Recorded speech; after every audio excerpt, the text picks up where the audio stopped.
Sudah, Bu. Baik. Adapun yang menjadi materi kita pada hari ini adalah pertumbuhan dan pembangunan ekonomi. Ada sedikit ilustrasi sebagai pemotivasi anak-anak ibu semuanya dalam melanjutkan proses pembelajarannya. Ibu baca ya.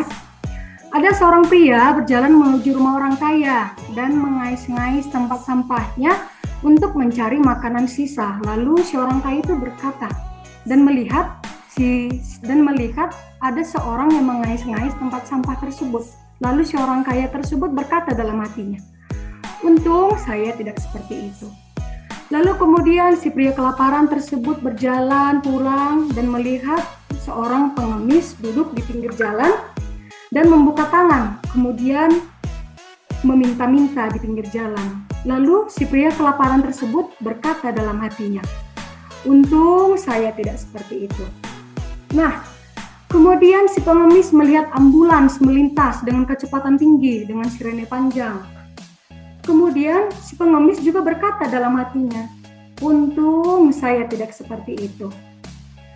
Nah, kemudian orang yang di dalam ambulans tadi terbaring lemah dengan segala peralatan rumah sakit menoleh ke arah pintu luar bahwa ada tangisan mengiringi dorongan tempat tidur mayat.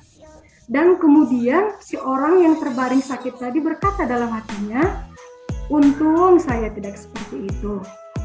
Nah, jadi apa Bu yang bisa kita ambil dari ilustrasi ini? Artinya, hanya orang mati saja yang tidak mampu berterima kasih. Hanya orang mati saja yang tidak mampu mengucapkan syukur.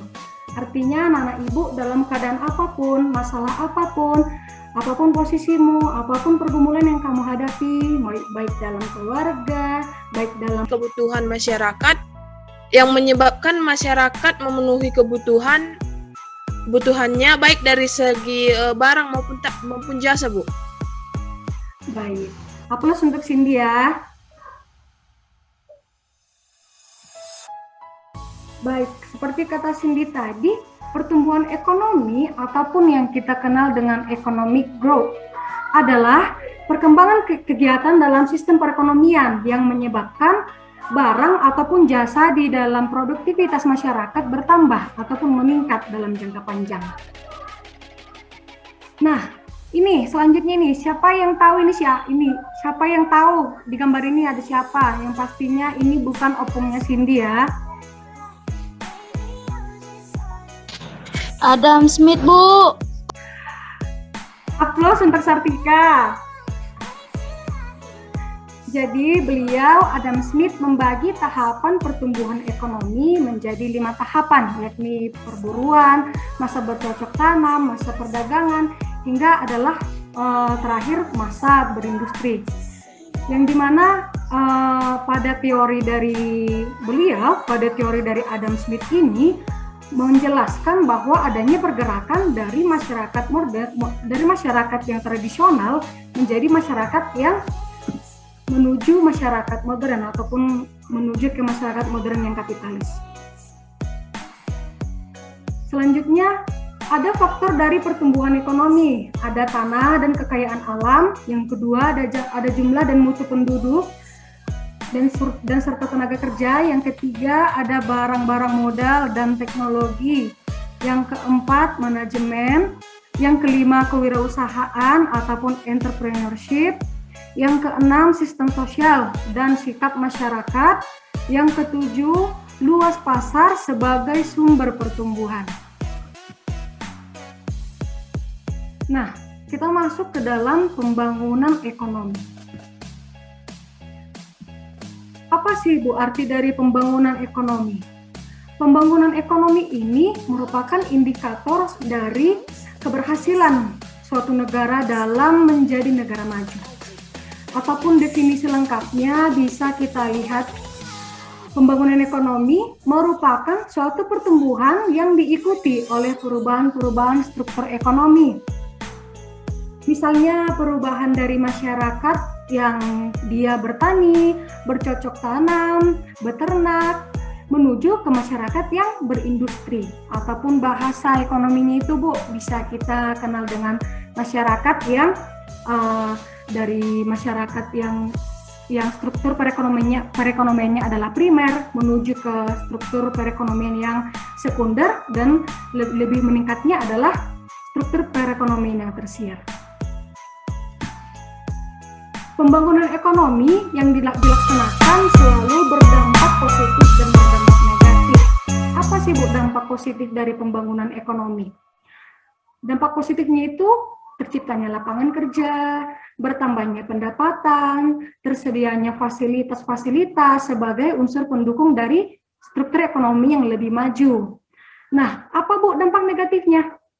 Dampak negatifnya itu meningkatnya urbanisasi, ataupun yang kita kenal dengan urbanisasi itu perpindahan masyarakat dari desa menuju kota.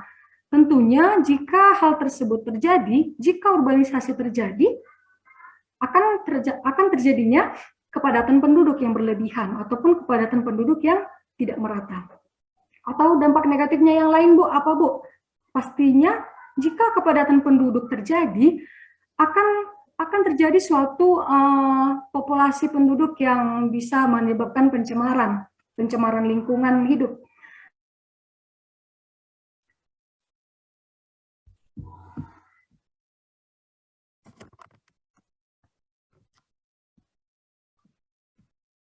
Baik, anak-anak Ibu semuanya, Ibu minta maaf ya tadi ada kendala jaringan. Sebentar Ibu akan screen lagi ya hasil dari materi kita pada hari ini.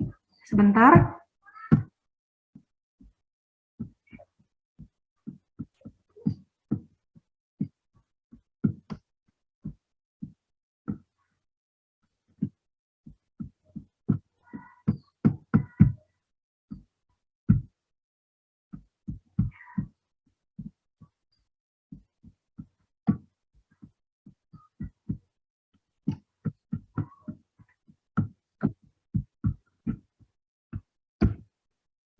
Baik, Ibu lanjutkan ya anak-anak Ibu.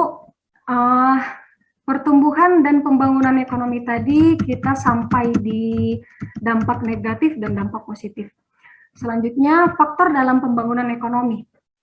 Adapun faktor dalam pertumbuhan ekonomi yakni yang pertama sumber-sumber ekonomi yang produktif, artinya adanya kemampuan penduduk dalam meningkatkan usahanya ataupun memanfaatkan sumber ekonomi yang ada. Yang kedua, ada pendapatan nasional ataupun produksi nasional, yang artinya jumlah nilai ataupun pertambahan nilai yang dihasilkan oleh penduduk ataupun seluruh unit usaha yang dilakukan penduduk yang nantinya akan meningkatkan pendapatan per kapita. Yang selanjutnya, tingkat konsumsi potensial, yang artinya memprioritaskan kebutuhan yang terpenting dahulu, ya, sehingga mengatur penggunaan dana yang ada.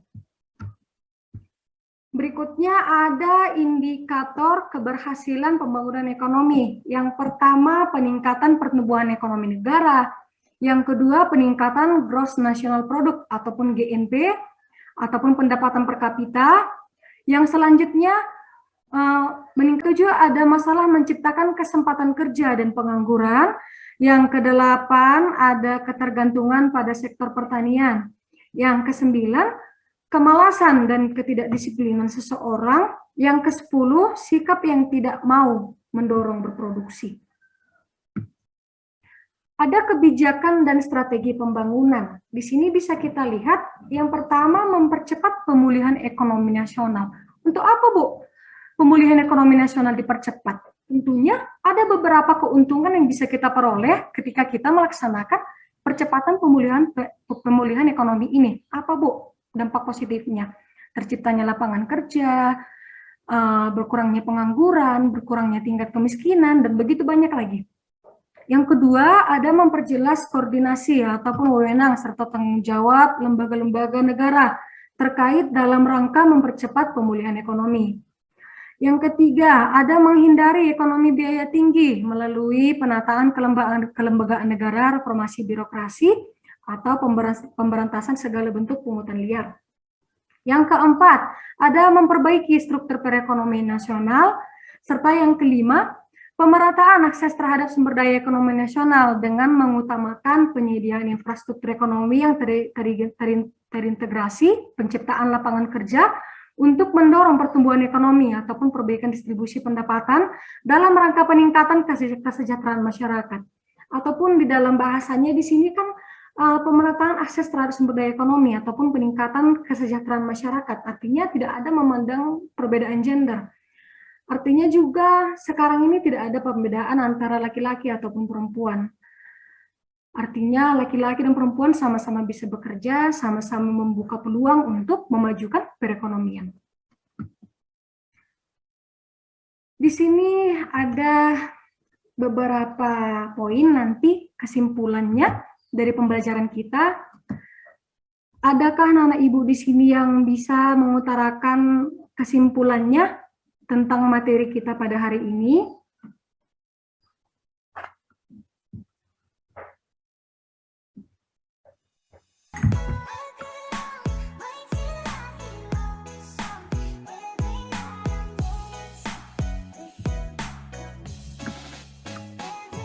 Baik, kalau tidak ada di sini ada beberapa 7 poin. Ada 7 poin penting. Jika terjadinya pembangunan dan pertumbuhan ekonomi, Bu, apa yang bakal terjadi, Bu? Yang pertama, peningkatan lapangan pekerjaan. Yang kedua, peningkatan pendapatan nasional. Yang ketiga, melancarkan seluruh kegiatan perekonomian. Yang keempat, teknologi berkembang dengan pesat. Yang kelima, menurunkan tingkat pengangguran. Yang keenam, mensejahterakan kehidupan masyarakat. Dan yang terakhir adalah memperbaiki dan meningkatkan pendidikan. Baik, hanya sampai di sini saja pertemuan kita pada hari ini, anak-anak ibu.